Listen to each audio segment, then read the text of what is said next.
अब आप इसे नोट कर लीजिए। सिद्धों के बारे में आचार्य रामचंद्र शुक्ल जी ने जो कुछ भी कहा है सब इस कथन में है।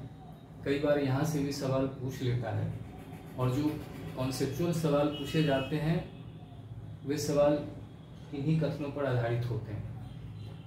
जैसे मान लीजिए सवाल आपसे पूछ लिया जाए कि सिद्धों के बारे में इनमें से कौन सा कथन सही है नहीं है, तो उसका जवाब आपको यहीं से मिलेगा। या फिर यही पूछ ले कि आचार्य रामचंद्र शुक्ल जी ने सिद्धों के बारे में क्या कहा है, तो उसका आंसर भी आपको यहीं से मिलेगा।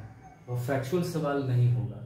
अगर आपने इसका अध्ययन सही से नहीं किया है या नहीं करेंगे तो फिर इस तरह के जो सवाल आपसे पूछे जाएंगे आप नहीं बना पाएंगे। तो न केवल हमें फैक्चुअल चीज़ों को याद करना है, बल्कि इस तरह की चीज़ों को भी समझना है कि सिद्ध आखिर है क्या, सिद्ध साहित्य आखिर है क्या, इस साहित्य में हमें क्या क्या देखने को मिलता है। तो आइए एक एक कथन को पढ़ते हैं और फिर समझने का प्रयास करते हैं। देखिए पहला कथन क्या है, ये सब वज्रयानी ही थे। बौद्ध धर्म ही आगे चलकर दो भागों में बढ़ जाता है, हीनयान महायान, महायान आगे चलकर वज्रयान में कन्वर्ट होता है और वहीं से ये सारे कवि निकलते हैं। शुक्ल जी वही कह रहे हैं कि बौद्ध धर्म विकृत होकर वज्रयान संप्रदाय के रूप में देश के पूर्वी भागों में बहुत दिनों से चला आ रहा था। इन बौद्ध तांत्रिकों के बीच वामाचार अपनी चरम सीमा को पहुंचा। वामाचारी थे ये लोग, आपको याद रखना। ये बिहार से लेकर आसाम तक फैले हुए थे और सिद्ध कहलाते थे। अब आगे देखते हैं। लिखा है, इन तांत्रिक योगियों को लोग अलौकिक शक्ति संपन्न समझते थे। अपने आप को अलौकिक शक्ति संपन्न समझते थे ये लोग भी समझते थे।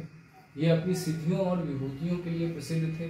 ठीक है, आपको ये भी याद रखना, ये अपनी सिद्धियों और विभूतियों के लिए प्रसिद्ध थे। इसको छोड़ देंगे। राजशेखर का जो कथन है भैरवानंद के नाम से, इसको आप स्किप कर दीजिए। लेकिन आपको इतना याद रखना, अलौकिक शक्ति संपन्न समझते थे स्वयं को। सिद्ध जो है स्वयं को अलौकिक शक्ति संपन्न समझते थे, सिद्धियों और विभूतियों के लिए प्रसिद्ध थे। तो इस तरह से छोटे छोटे स्टेटमेंट जो है आपको बड़े स्टेटमेंट्स में से निकाल करके अलग करना है। बिहार के नालंदा और विक्रमशिला नामक प्रसिद्ध विद्यापीठ इनके अड्डे थे। जब बख्तियार खिलजी ने उस अड्डे को तहस नहस कर दिया तब ये वहाँ से तितर बितर हो गया। जब दोनों ही शिक्षण संस्थानों को बख्तियार खिलजी ने नष्ट कर दिया था तब ये वहाँ से चले गए थे। अगला कथन क्या है,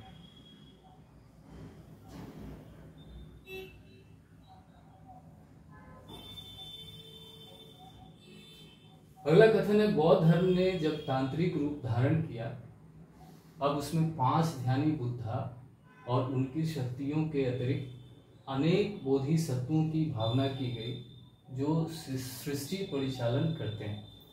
आपको यहाँ से याद रखना, वज्रयान में आकर महासुखवाद का प्रवर्तन हुआ। प्रज्ञा और उपाय के योग से महासुख की दशा की प्राप्ति मानी गई है। यह स्टेटमेंट पूछा हुआ है। जब सवाल आया था कि महामुद्रा क्या है, महामुद्रा क्या है,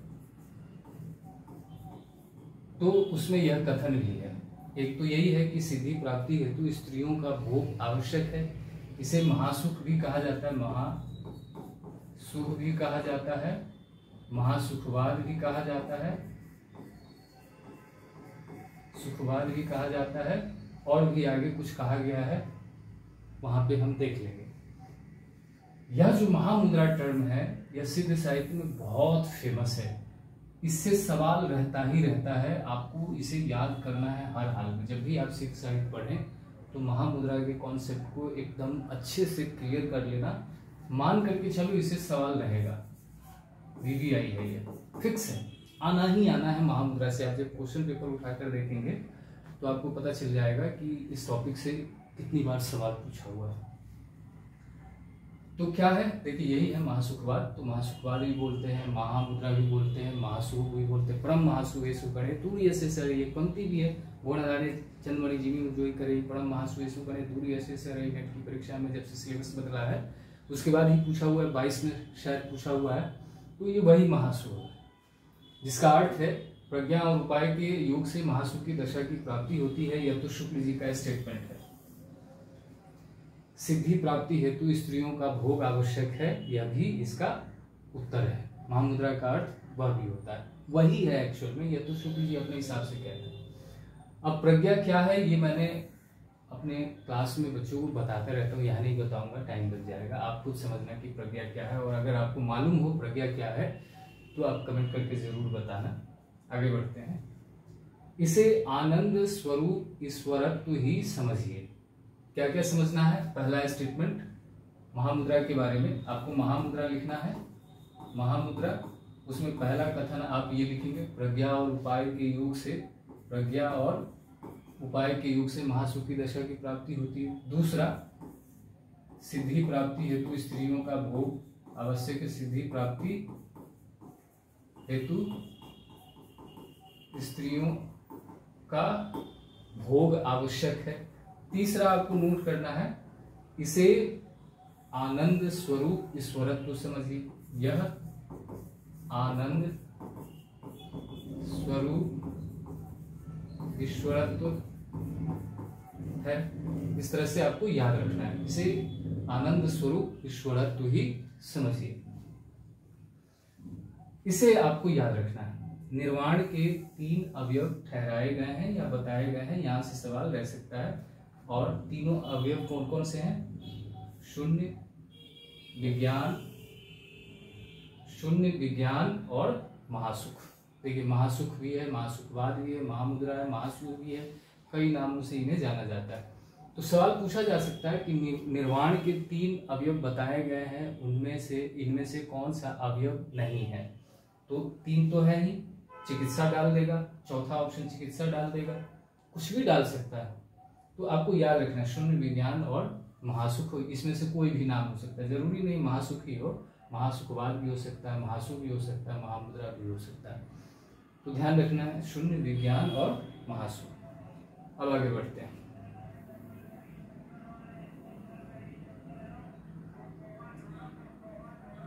देखिए लिखा, सिद्धि प्राप्त करने के लिए किसी स्त्री,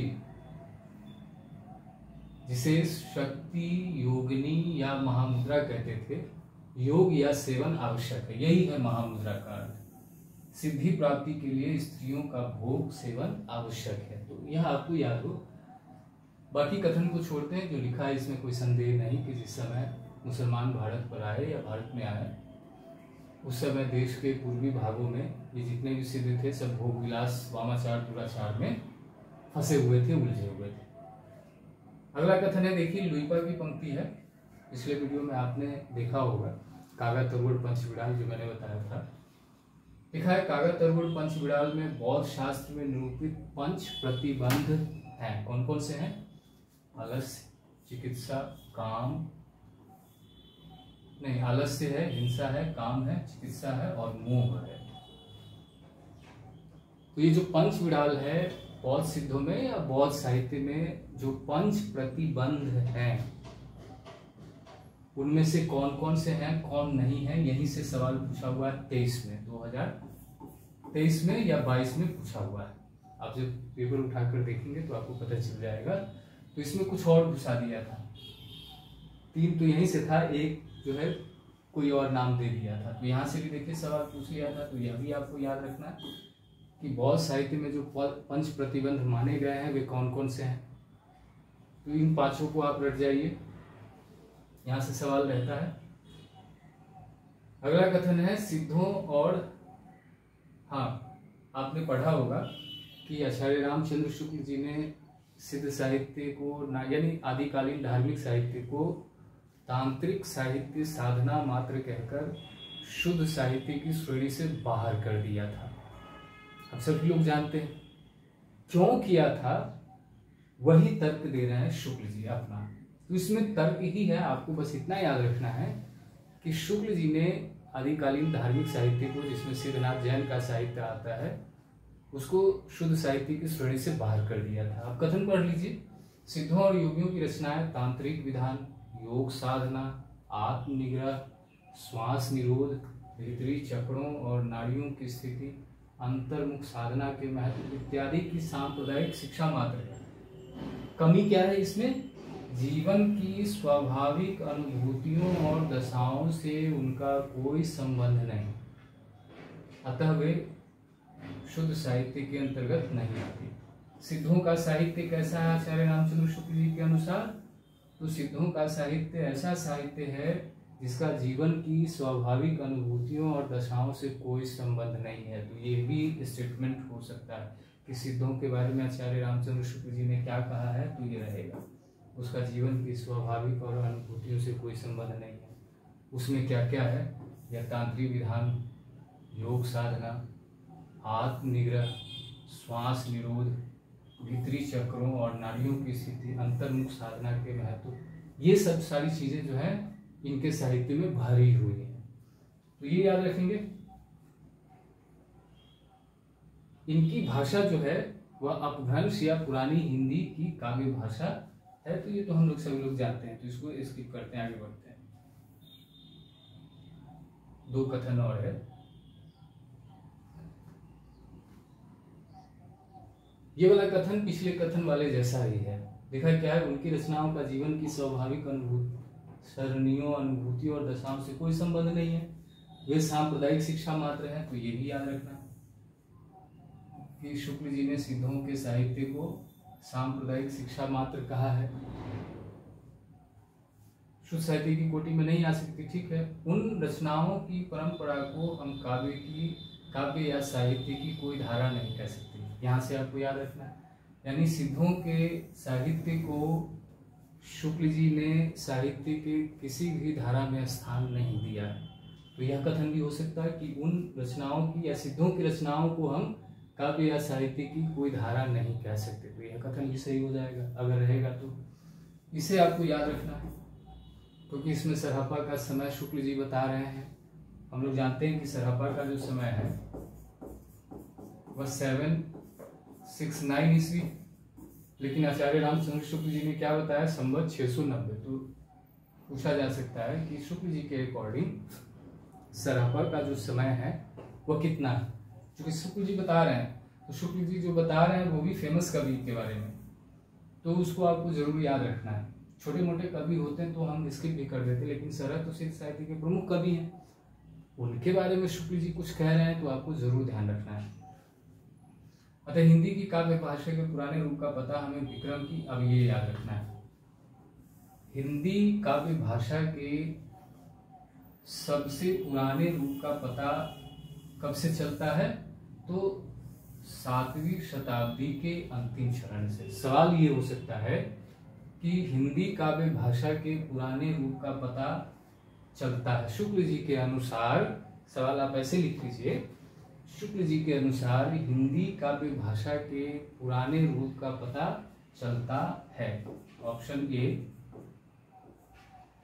6वीं शताब्दी, बी 7वीं शताब्दी, सवाल तो ऐसे ही रहेंगे, सी 8वीं शताब्दी और डी 9वीं शताब्दी। 9वीं शताब्दी ऐसे सवाल होगा कि शुक्ल जी के अनुसार हिंदी काव्य भाषा के सबसे पुराने रूप का पता चलता है 6वीं शताब्दी में, 7वीं शताब्दी में, 8वीं शताब्दी में, 9वीं शताब्दी में। तो इसका जो राइट आंसर होगा वह 7वीं शताब्दी होगा। इसे पढ़ लीजिए। अगला टॉपिक नाथ साहित्य है, तो अगले वीडियो में मैं आपको नाथ साहित्य के बारे में बताऊंगा। ट्रायल क्लास चल रही है इस हफ्ते के, इस महीने के आखिर से या अगले महीने के पहले वीक से मैं फाइनल क्लास शुरू कर दूंगा। आप इंटरेस्टेड हैं, पढ़ना चाहते हैं तो हमारे साथ जुड़ सकते हैं। मेरा नंबर है 8448971626। आप इस नंबर पर फ़ोन भी कर सकते हैं, मैसेज भी कर सकते हैं। फीस के बारे में मैं आपको यही बता दूंगा, ज़्यादा फीस नहीं होती है। जितने भी लोग नेट JRF की तैयारी करवा रहे हैं सबसे कम फीस मेरी ही होती है। तो आप आइए, बैठ करके पढ़ते हैं। मिलते हैं अगले वीडियो में।